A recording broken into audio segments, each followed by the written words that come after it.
जागृत आहे. आपण सगळ्यांना भगवंता करून प्रणाम करूया. भगवान बाबा हनुमान जी को प्रणाम. महान त्यागी बाबा जुमदेव जी को प्रणाम. परमात्माए परमपूज्य परमात्मा एक सेवक मंडळ टीमच्या अंतर्गत परमात्मा ग्रामीण बुद्धिजीवी संस्था उमरेडच्या वतीने आज नवठाणा या गावी दुर्गाभाऊ छापेकर यांच्या निवासस्थानी नुकतंच नवव्या अंगणाचा कार्यक्रम पार पडला आणि त्यानिमित्त एका भगवंताच्या चर्चा बैठकीला सुरुवात झाली आहे.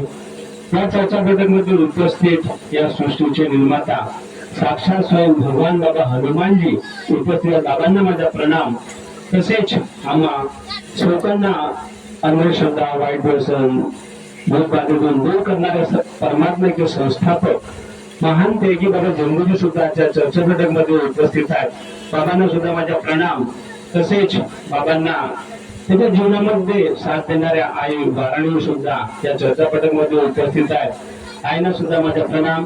सगळ्यांना नमस्कार जर करत गेलं तर इथंच 5 मिनिटं निघून जाईल आणि बोलणारे वक्ते आपल्याकडे भरपूर आहेत. 10 मिनिटं झाले का तो बोलून तो उपास होते आणि जे बोलायचं ते राहून जाते आणि हे चांगलं आहे. बघा आज परमात्म्याची ख्याती एका छोट्याशा वृक्षापासून सुरुवात झाली होती आणि अथांग हे वृक्ष भल्या मोठ्या वृक्षामध्ये रूपांतर झालं आहे. आज गावोगावी खेडोपाडी त्या बाबांचे सेवक वाढत चाललेले आहेत. आपण सुरुवातीला पाहतो आपल्या परिवारामध्ये किती दुःख होते आणि कोणाच्या माध्यमातून आपण ऐकतो या मार्गाची प्रचिती तर असं वाटते की आपण सगळं सोडून या मार्गात आलं पाहिजे. तर सुरुवातीला कोणाला विश्वास राहत नाही या मार्गावर. असं वाटते का खरंच आपल्याला फायदा होईल का नाही होईल. पण जसे जसे आपण कार्यकर्त्याकडे जातो आणि तेव्हा जे साफसफाईचे कार्य देतात आणि पहिल्या दिवसाची जी अगरबत्ती आपण सगळे मिळून आंघोळ करून छान अशी पहिली अगरबत्ती आपल्या घरी लावतो. बघा त्या दिवसामध्येच त्या पहिल्या दिवसामध्येच आपल्याला खूप असं मस्त छान वाटते. आपल्याला समाधान वाटते. कोणत्याही पैशाची अडचणीची अशी कमतरता भासत नाही आपल्याला. आणि हा मार्ग पैशाचा नसून हा कर्माचा मार्ग आहे. शेवटी कर्मावर जी गोष्ट येते. आपण काय करतो काहीतरी जेव्हा मार्गात यायचं असते आपल्याला खूप दुःख असते तेव्हा भगवंताला शब्द देतो की मी असं वागतो तसं वागतो. कार्यकर्त्याला शब्द देतो आणि हा मार्ग आहे शब्दाचा.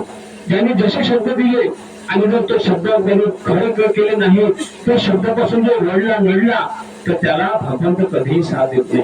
आपल्याला वाटतं की भगवंत कुठे आहे. आपल्या अवतीभोवती दिसत नाही आपल्याला. आपण आपल्या आई वडिलांना किंवा एखाद्या व्यक्तीला सुद्धा आपण भेट नाही तर भगवंताला सुद्धा असं वाटतं की आपल्याला दिसत नाही तर आपण चुका करून बसतो. पण ही शक्ती बाबा जन्मोजींनी मोठ्या हाडाचं पाणी करून सुरुवात जशी केली त्यांनी सगळ्या मंदिरापासून तर त्यांना एक भगवंत मिळेपर्यंत त्यांनी खूप हाल अपेक्षा सहन केल्या. समाजातील लोकांचा त्यांनी खरकड सुद्धा आवाज घेतलाय. त्यांच्यावर खरकड सुद्धा पाणी फेकलेलं आहे. पण त्यांनी कोणालाही न जुमानता ही शक्ती आपल्यापर्यंत पोहोचवली आणि आज आपण तिथे बसलेलो आहे ते त्या बाबा जन्मोजींच्या कर्मामुळे. त्यांनी जर ही जी शक्ती जर दैवी शक्ती प्राप्त नसते केली तर आज आपण या नवठाणा गावामध्ये छापेकर भाऊकडे बसलो नसतो. आज छापेकर भाऊ प्रत्येक कार्यक्रमाला मला दिसतात त्यागोजागी येतात आणि त्याच्यामुळे आज एवढे सारे कार्यकर्ते 5 ते 6 कार्यकर्ते संचालक वाढील आणि एवढे सेवक त्यांच्या घरी कार्यक्रमाला आले आहेत. आपण सुद्धा कार्यक्रमाला गेलं पाहिजे.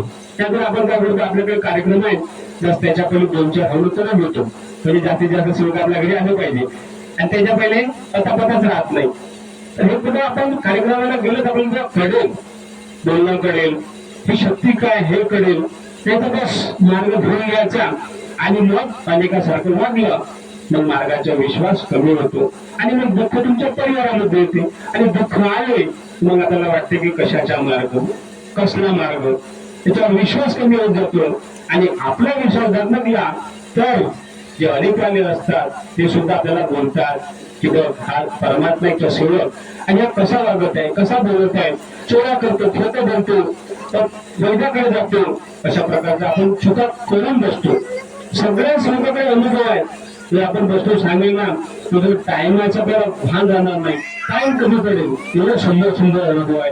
तर हे सुंदर अनुभव सांगायचे आपल्याला असेल तर आपण आपली चर्चा बैठक असते, चर्चा बैठक तिथं जवळ हिरापूरला होते, तुमच्या गावात चर्चा बैठक होते की नाही. त्या चर्चा बैठकमध्ये गेलं पाहिजे. भाऊ नेहमी सांगत असतात इथल्या चर्चा बैठकीविषयी, फोटो टाकतात ग्रुपवर आहे की नाही. आणि प्रत्येकाला बोलायला संधी मिळते आणि ती संधी जर घेतली आपण तर अशा माईकवर बोलण्याची सुद्धा आपल्याला विश्वास येते, डेअरिंग येते. आणि म्हणूनच त्या मार्गातला सेवक हा शिवाजी सारखा शूरवीर आहे आणि शेवटी ही झाशीच्या राणीसारखी शूरवीर आहेत. आणि म्हणून या मार्गात कोणाला घ्यायची गरज नाही. ह्या आपल्या कर्माला आणि आपण जे एक एक काम करतो, एक एक कर्म करतो त्याचा मागे विचार करायचा, हे कर्म चांगलं आहे की वाईट आहे. कारण वाईट कर्म केलं तर आपल्याला वाटतंय की नाही, पण ही शक्ती जागृत आहे. तुम्हाला तुरंत दाखला देते, तुरंत घडवते आपल्याला अनुभव. बघा एक छोटा अनुभव सांगतो. बघा असं आमच्याकडे हवन असं घरी ठेवलेलं होतं. आता हवन घडलं आणि प्रसाद केला.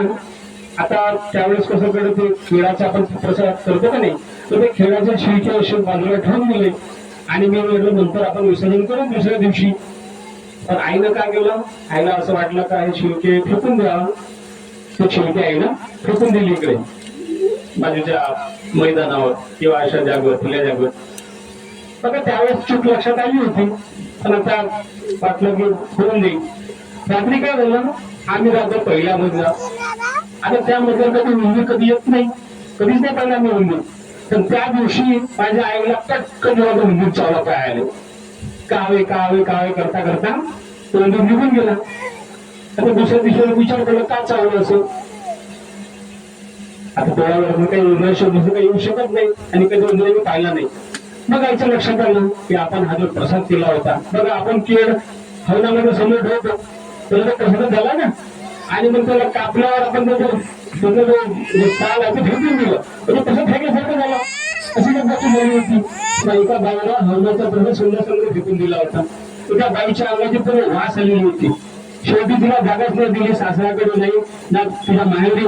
शेवटी ती बाई मरून पावली होती, नाही का.